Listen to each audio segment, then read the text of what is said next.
Welcome to the Deep Dive, the place where we take these vast, dense oceans of information and, we try to synthesize them into pure, actionable insight for you. Now, if you are at all familiar with Vadim Zeland's work, Reality Transurfing, you know that it is a serious commitment.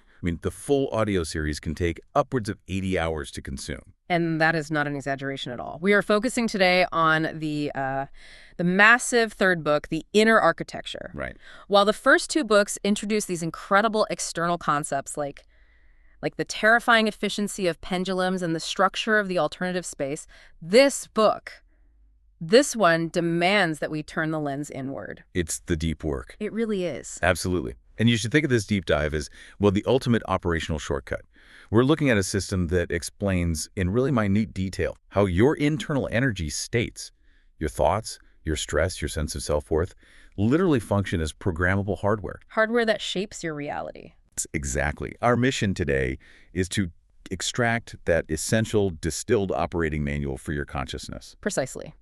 We are moving beyond the philosophy and really getting into the mechanics. The central premise is that transurfing allows you to control your destiny, right, by selecting lifelines using focused intention. This third book argues that the effectiveness of that selection depends entirely on your inner architecture. Your inner architecture. Yeah, how efficiently you manage your energetic health and, maybe more importantly, how cleanly you generate your intention. The ultimate benefit for you, the listener, is practical. This isn't just theory. We are looking for the how-to, the way to stop being overwhelmed by all this information and start gaining, immediate control over your daily energy and focus. The goal is clarity. Clarity on how your internal setup determines which sector of reality you actually materialize onto your lifeline. We're aiming to deliver those aha moments without you having to dedicate, 24+ hours to this one audiobook alone. Let's jump in. Okay, let's start where Zeland starts, the energy system. The sources make a really sharp and critical distinction between two flows of energy, which is, I think, essential to understand before we can even talk about intention. This is fundamental. So many people confuse them, and it just leads to energetic exhaustion. So what are the two types? Okay, so the first is physiological energy. This is finite. It is the fuel for physical action. Walking, talking, thinking analytically, typing that email. Okay. When you feel tired after a long day at work, you spend physiological energy. That's the limited fuel tank we all know. Exactly. But the second, and this is the one that's far more powerful, is free energy. Okay. This is described as permanently present in a limitless quantity throughout the universe. It's available at every single point in the field. So it's not something you can manufacture or hoard. Not at all. It's the surrounding environment itself. That completely flips the framework of, traditional energy work, which so often focuses on grounding, protecting, accumulating your personal energy reserves. It does. The key is that you should not try to accumulate it. You shouldn't try to impact the outside world with inner intention by brute force. That's futile. And exhausting. Instead, you have to learn to draw it in and maintain this continuous, effortless feeling of energetic oneness with the universe. I love that image. You are not meant to carry a bucket of water. You are meant to stand in the limitless river and just let it flow through you constantly. From conqueror to conduit. I like that. Yeah. But if this free energy is limitless, why do we constantly feel so drained? Where is the energetic leak? The leak. The leak is caused by the core mechanism of tension, which Zeland terms importance or excess potential. Okay, importance. Right. If you feel stress, most people look for a physical solution, take a walk, have a nap, right? Sure. But the sources are crystal clear. Physical tension, the spasmodic muscle contraction, is merely a symptom of psychological tension. And what creates that psychological tension? It's the excess meaning you attribute to external factors. That is importance. Importance is essentially an energy information disturbance, a localized, unnatural pressure differential in the otherwise stable, smooth energy field of the alternative space. So if I'm tense, it's because I've decided something is disproportionately meaningful, like a desired outcome, a perceived failure. Or a negative circumstance, yes. So trying to relax while I'm still clinging to the belief that my problem is catastrophic is, It's inherently pointless. Completely. The physical body can't relax if the mind is screaming that everything is on fire. It's a closed loop. A total closed loop. Yeah. If you go home after a stressful day and you try some deep breathing, but the importance, that mental tension from the missed deadline or the argument you had is still raging, Yeah. your attempt to relax is just a waste of energy because the body will instantly revert to its tense condition. So core directive, the thing to remember from all this, is what? To eliminate mental tension, it is essential and sufficient for importance to be reduced. Period. If reducing that psychological burden is impossible, physical relaxation is always going to be fleeting. That makes the tasks so clear. Manage the importance, and the relaxation just follows naturally. But what if someone is struggling to drop importance intellectually? What are the practical steps they can take? This leads us directly to the specialized energy exercises. They serve two purposes: deep physical relaxation and strengthening your protective shield. Your aura, your field stability. Exactly. And the technique is very precise. You have to use your inner eye to quickly scan your body and consciously command every single contraction to release. It sounds like more than just a muscle check, though. The focus is on the surface of the body, which feels a little strange. It is, but it's about the integral feeling. You focus your attention on the entire surface of your body simultaneously. The whole thing at once. The whole thing. You imagine the skin as a single large membrane that warms through from the inside out, or that it's covered in a tingling sensation, almost like a mild electrical charge. The analogy I remember is the iridescence on a soap bubble. That's the one. Imagining energy sparkling all over the surface of your body like the iridescence on a soap bubble. That works so well because it just conveys that delicate balance and the wholeness of the feeling. That integral feeling is the state of relaxation, balance, and oneness with the world. And by practicing this, you strengthen your shield. If your energetic field is weak, if you're full of holes from constant worry, you leave yourself wide open to energy assault. Speaking of energy assault, we should probably clarify the distinction between the two ways our energy gets compromised. Everyone talks about energy vampires, but the sources say they're actually the secondary threat. They are. The energy vampire is the individual, often unconscious in what they're doing, who seeks a temporary energetic lift by disrupting your frequency. So they might sidle up with intrusive questions, try to touch you. Or engage you in a persistently draining conversation until you react. They are effective at hijacking your small pool of physiological energy, Right. and they leave you feeling momentarily drained, irritated, and weak. So the vampire is that annoying colleague who corners you at the coffee machine. They take a small bite. They are the mosquito, taking a small amount of blood, but the pendulums are the lion's share. They are the true, relentless tax collector on your free energy. And these are the energy information structures created by groups of people thinking alike.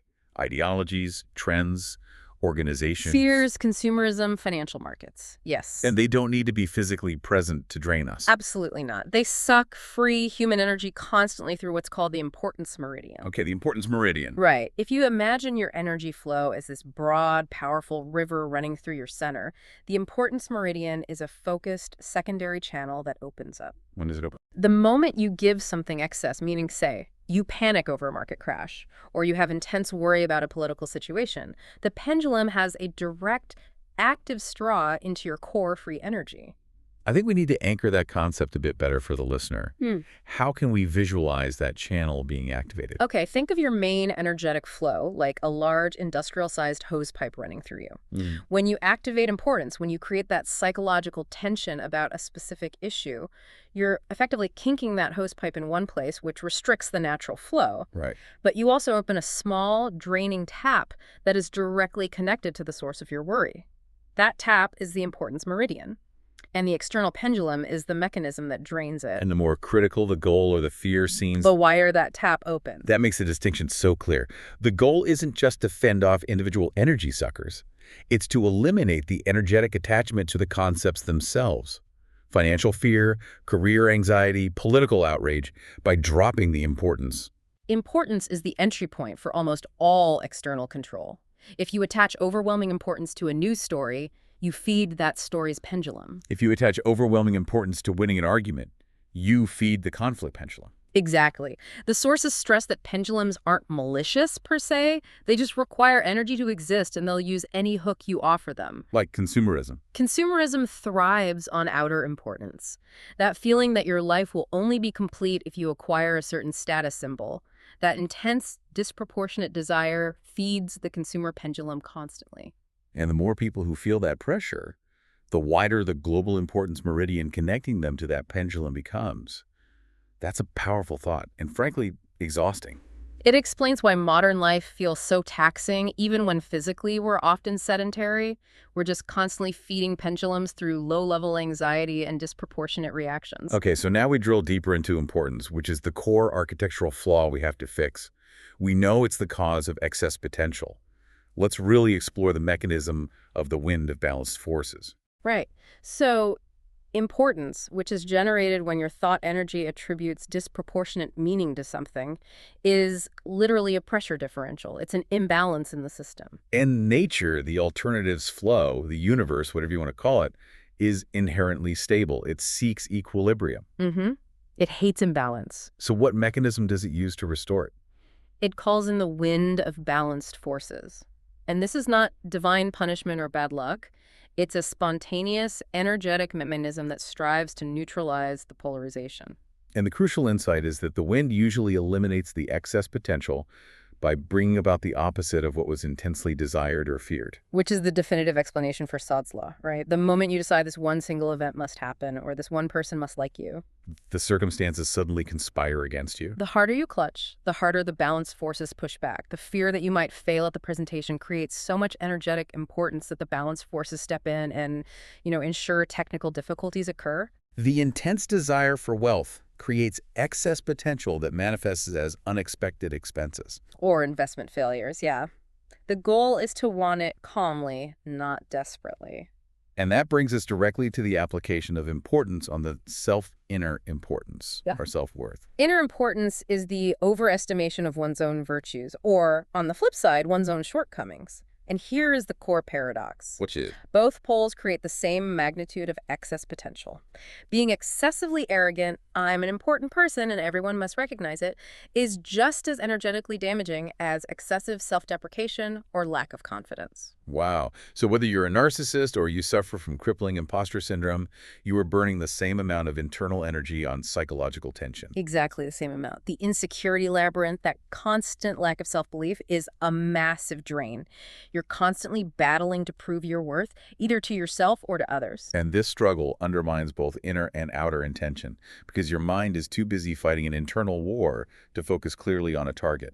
This is where the source material offers that radical, counterintuitive solution to dealing with low self-esteem and guilt. It says, stop battling to prove your worth. But that sounds almost like willful delusion. If I accept my flaws, am I not just letting myself off the hook? That's a critical question. And the intent is not to foster stagnation. It's to remove the energy dedicated to the emotional conflict. Okay. The instruction is to accept whatever shortcomings you have as a fundamental, temporary truth and just cease investing energy in hiding or defending them.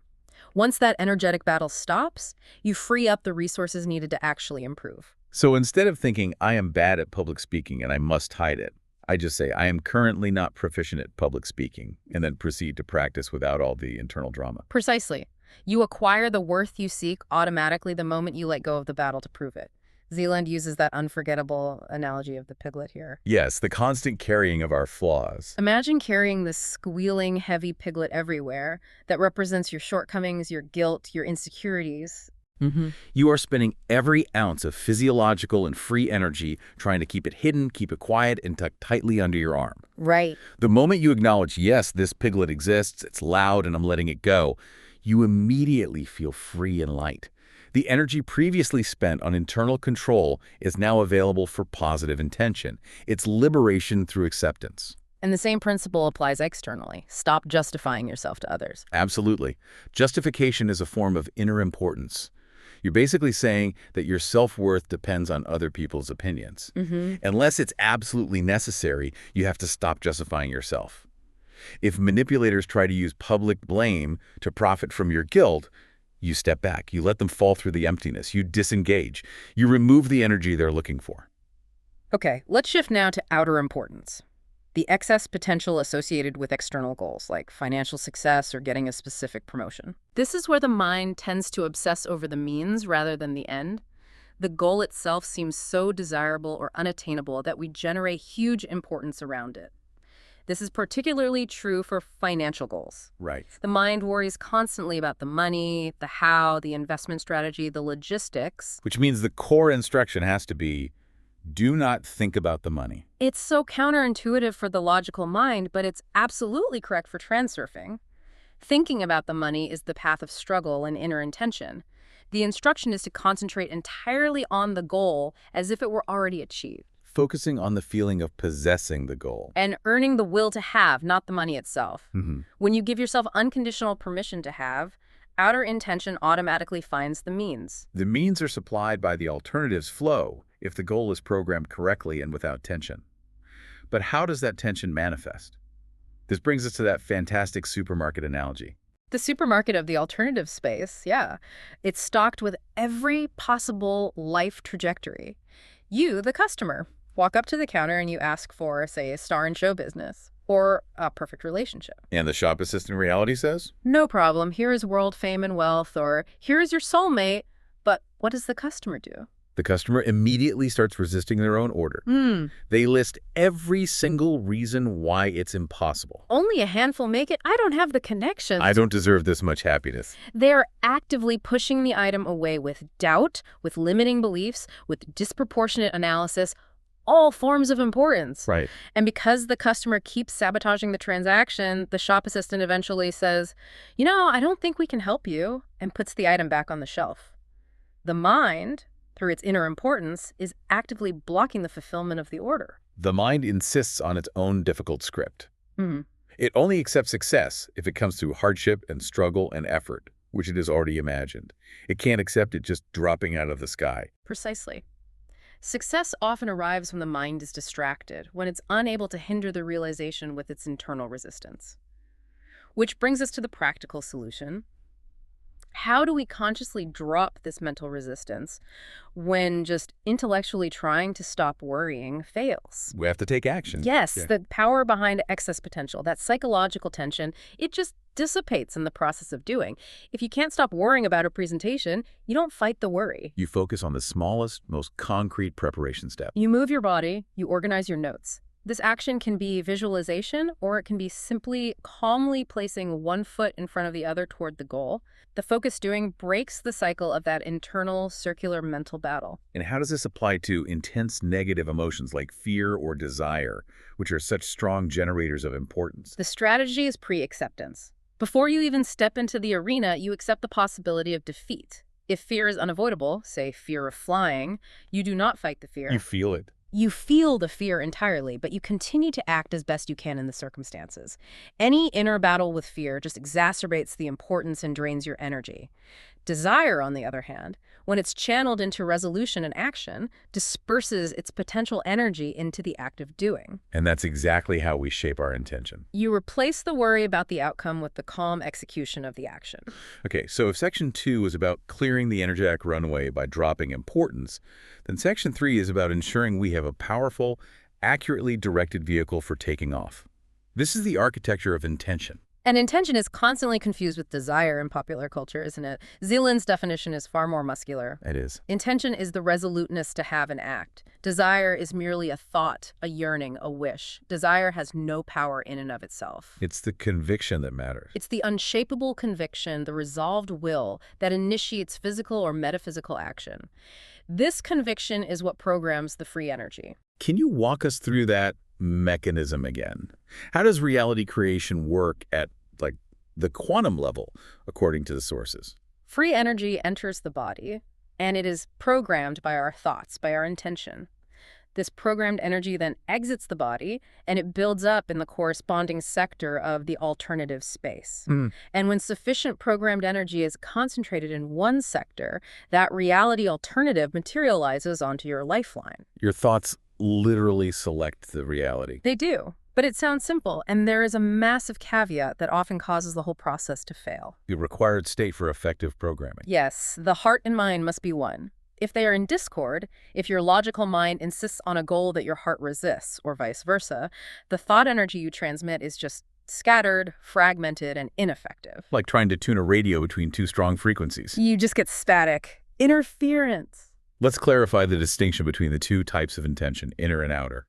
Maybe using a concrete example like buying a car. A great example. Inner intention is focusing your attention on the process of acquiring the car through force. It's the overwhelming effort. Searching endless listings, agonizing over the price, manipulating the dealer, fighting tooth and nail to make the money. It demands huge effort. It's like fighting gravity.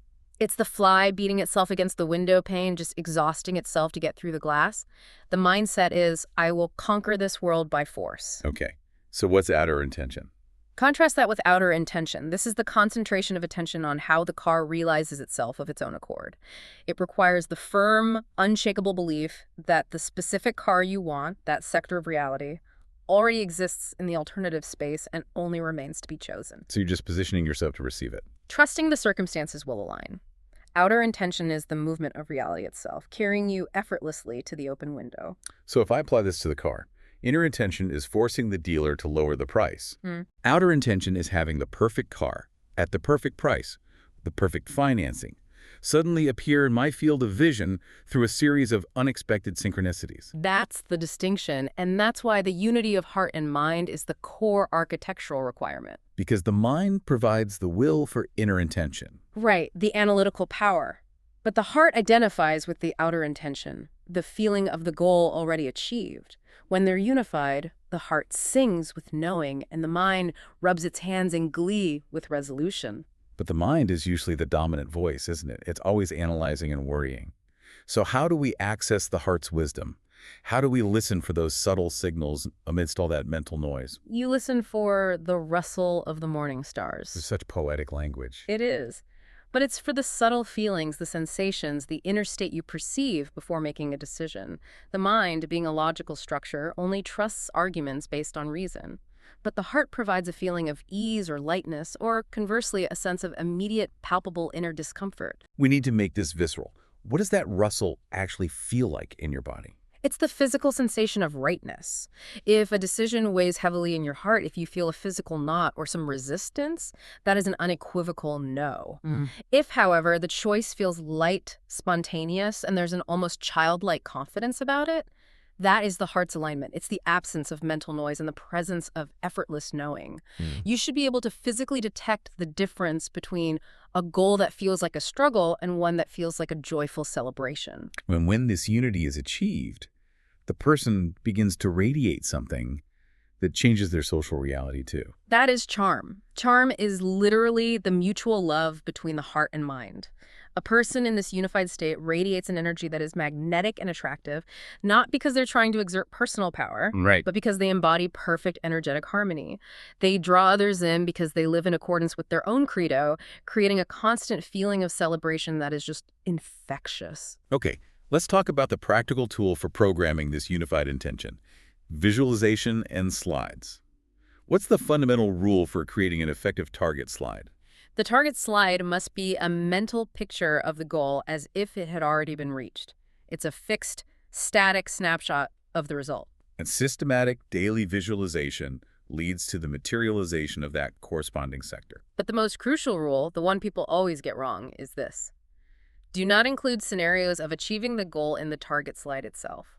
That distinction is so vital because including the process forces the mind back into inner intention, and it just fuels importance. Exactly. If you visualize the process, the plane flights, the arduous negotiations, the difficult workouts, you are instructing the universe to generate all those difficulties. The target slide is the destination, not the journey. You focus only on the feeling of being in the achieved state.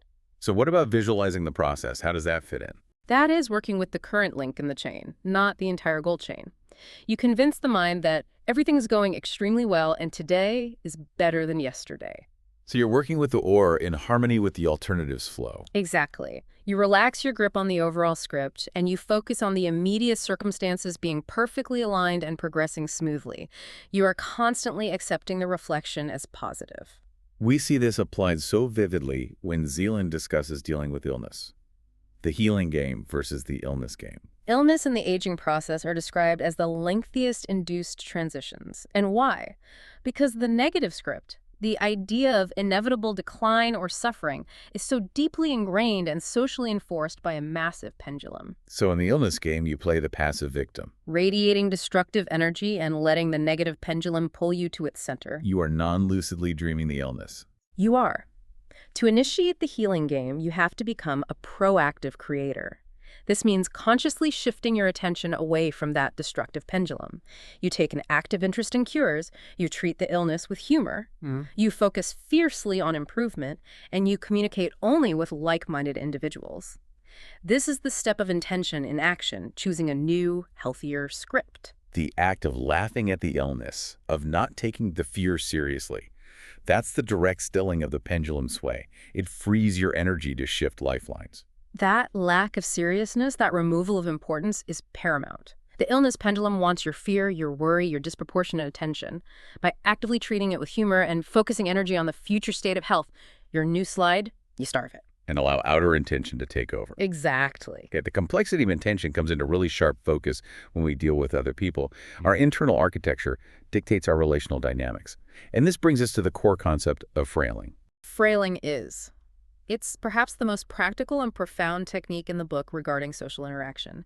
The universal principle is this: abandon the inner intention to get and replace it with the intention to give, and you will receive the very thing you let go of. That is a staggering reversal of competitive, strategy-based thinking, which always says, figure out how to extract what you need. It works because when you frail, your intention uses the inner intention of the other person without compromising their core interests. So if you need respect, you don't demand it. You don't demand it or wait for it. You treat them with sincere respect first, making them feel important in your eyes. If you need compassion, you participate sincerely and non-judgmentally in their problems first. By giving, you become a necessary component of their world. And their outer intention moves to reciprocate your needs. Let's run the job interview scenario in more detail, because that is a perfect frailing example.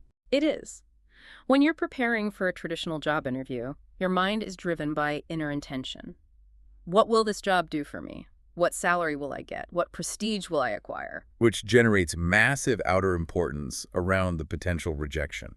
So the transurfing instruction is to radically shift your focus. You clear the target slide of personal benefit. Precisely. Your target slide, your focus, should be entirely on the employer's needs. What are their problems? What do they lack?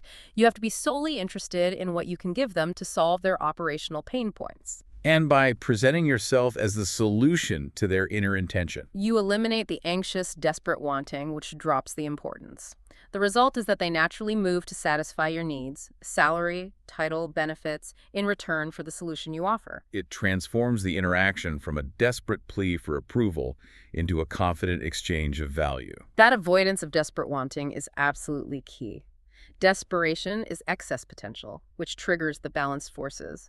Frailing bypasses the balanced forces entirely by aligning with the other party's needs. Now, let's contrast frailing with the most common energy sink in relationships: criticism and blame. Criticism is the direct fruit of inner intention trying to impose its will on another person, battling the alternative's flow.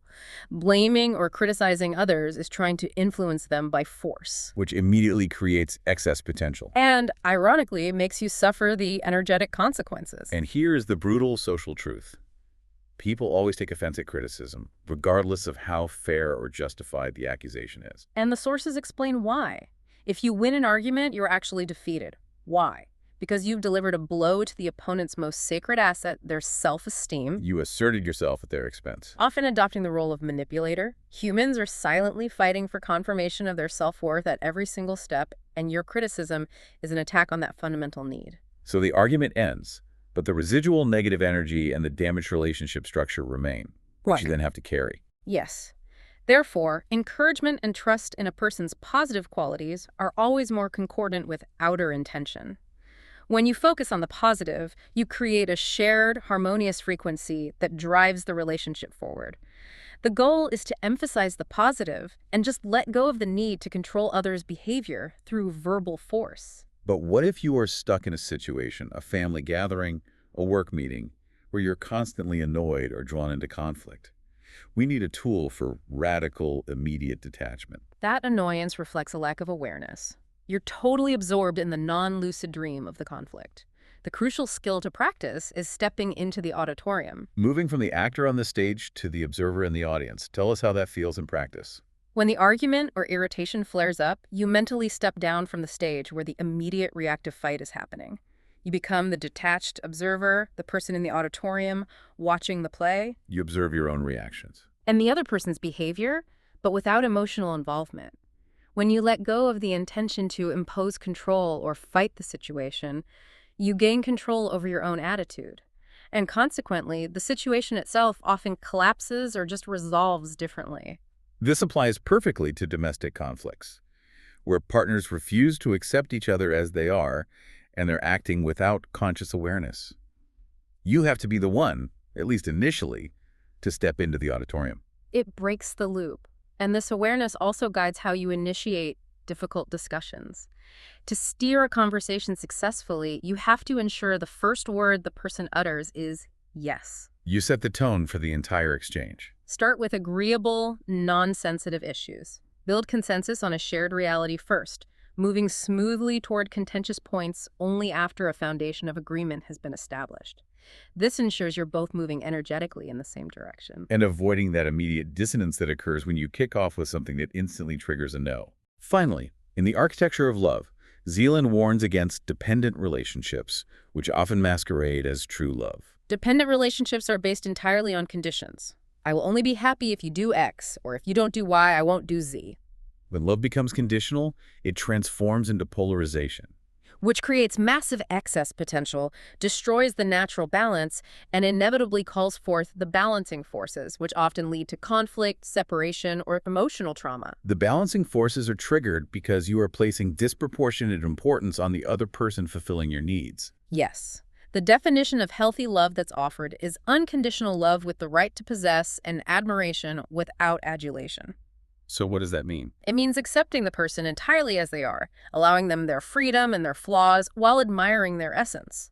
This leaves the energetic flow pure, free of destructive potential, and ensures that both parties are operating under outer intention rather than controlling inner intention. And the primary cause of relationship conflict is always that refusal to accept each other as they are, fueled by a lack of awareness. Okay, so we've established the energetic foundation, we've removed the resistance of importance, and we've programmed the delivery mechanism of intention.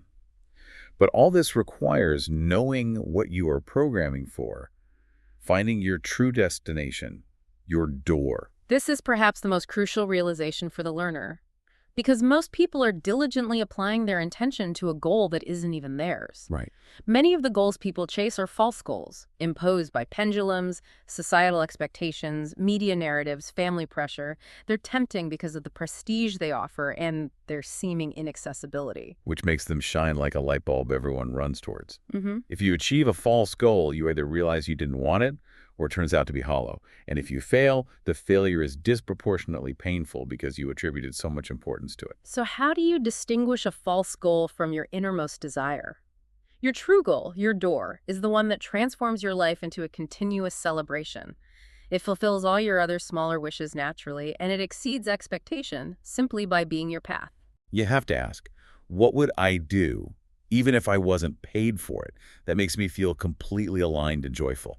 And we must be willing to turn away from the dazzling lights of the pendulums and turn toward the quiet uniqueness of our own soul. This connects directly to the importance of individuality. The mind creates the ordinary, the predictable career path, the standard script. The heart creates the ingenious, the unique flavor, the true genius of your soul, which Zeland calls your frail. The mind can only copy. The heart innovates. The trap is emulation. Trying to emulate the success of idols or repeating others' scripts uses forced inner intention, and it just lands you in a foreign sector of the alternatives field. You become a poor imitation, a parody. Your energy doesn't align with that reality because it's not truly yours. And the success of truly famous stars proves this. They don't follow the pendulum rule of do as I do. Precisely. Stars achieve success because they went their own way, often ignoring conventional wisdom. They allowed the pendulums to light them up as a favorite because they provided something unique and non-replicable. When you stop fighting to be like someone else and acknowledge the undeniable brilliance of your own individuality, the world has no choice but to agree. Once that true door is identified, the final, crucial step is the mindset of permission. Allowing yourself to have, this is a non-negotiable step. You must unconditionally and unreservedly give yourself permission to have the goal right now, today, without worrying about the means or the money. You're asserting your energetic birthright. Yes. The alternative space contains the reality where you are the chosen one, you simply choose to step into it. The moment you give yourself permission, you drop the importance around deservingness. But our analytical minds, they're trained to seek evidence, to demand faith, before they believe something is possible. So how do we bypass doubt? It's futile to try and acquire faith or eradicate doubt entirely because the mind operates on evidence. Instead of seeking faith, you must live out the slide that pictures your life as if the goal is already achieved. Outer intention takes over when the goal appears realistic to the mind, even if some lingering doubt remains. The mind can't argue with the fact of the constantly experienced slide. It relinquishes control, and reality begins to adjust the circumstances to fit the established feeling. It sounds like training the mind by forcing it to operate in the future reality. It's showing the mind the finished blueprint so it can stop worrying about the construction materials. The mind sees the picture and says, oh, I guess this must be happening, and it stops generating negative importance. And finally, let's address the inevitable setbacks. Things happen that seem negative even when we're consciously working with intention. This is where the coordination principle is your defense mechanism. The world is a dual mirror, one side physical, one metaphysical, but the reflection is delayed. A setback today might not be the result of a negative thought you had 5 minutes ago. Right. It might be the reflection of a negative attitude or importance you held months ago. The coordination principle gives you immediate control over the outcome. If you decide to perceive seemingly negative changes in the scenario as positive, then that is how things will be. Embrace any reflection, even the bad ones, as positive. You must look at the apparent failure and decide, right there at the crossroads, how it benefits your ultimate goal. Perhaps losing that job frees up the time you need to start your real venture. Perhaps the flight delay forces you to meet a crucial contact. Any circumstance carries both unfavorable and beneficial potential. By expressing a positive, non-judgmental attitude, you determine which direction the events unfold. Negativists perfect the art of confirming their worst expectations. Transurfers must practice the coordination principle to achieve the same success in the positive. That is the ultimate control mechanism. Not controlling the circumstance, but controlling your attitude toward the circumstance, and therefore controlling the energetic reflection. Wow. This has been an incredibly deep exploration of the inner architecture, the operating manual for conscious reality creation. Let's synthesize the 4 fundamental pillars we've extracted, focusing on how they all interact. Okay. First, you must wake up and maintain conscious awareness, moving from the stage to the auditorium in your daily life. This heightened state is the prerequisite for all the other steps. Second, decisively drop importance. This is the clearing mechanism. You have to eliminate excess potential, both inner, with the self-worth battles, and outer, with desperate wanting, because importance is the primary energetic sink and the target for balancing forces. Third, achieve unity of heart and mind. This alignment, the state of charm, is necessary to correctly program your intention using resoluteness, the will, guided by feeling the rustle of the morning stars. To make sure your energy is focused, not scattered. And fourth, go with the alternatives flow. Act with outer intention, employing frailing in relationships by giving value, trusting that the means and the resources will be provided by the flow of reality itself. So the practical application of this architecture is the cleanliness of your personal reality layer. It is. Just like you clean a physical room, your reality layer must be kept clean of negative thoughts. Negative thinking darkens your world layer, which then reflects that darkness back to you. Right. Decisively and sharply driving out negative thoughts, rejecting those non-lucid scripts of worry and fear, is essential for maintaining high energy and shifting onto positive lifelines. Apathy and despair simply cannot survive where fresh, purposeful hope emerges. We have discussed how reality is a dual mirror, one side physical, one metaphysical.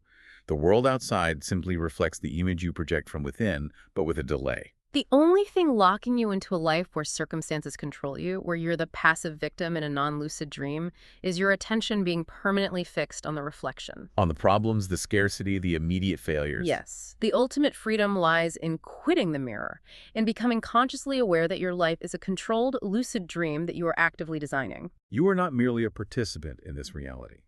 You must claim your birthright, Assert your right to establish your own canons and understand that you are the maker of your own reality, provided you maintain the purity of your inner architecture. That is the challenging yet liberating thought we leave you with. Quit the mirror and start creating.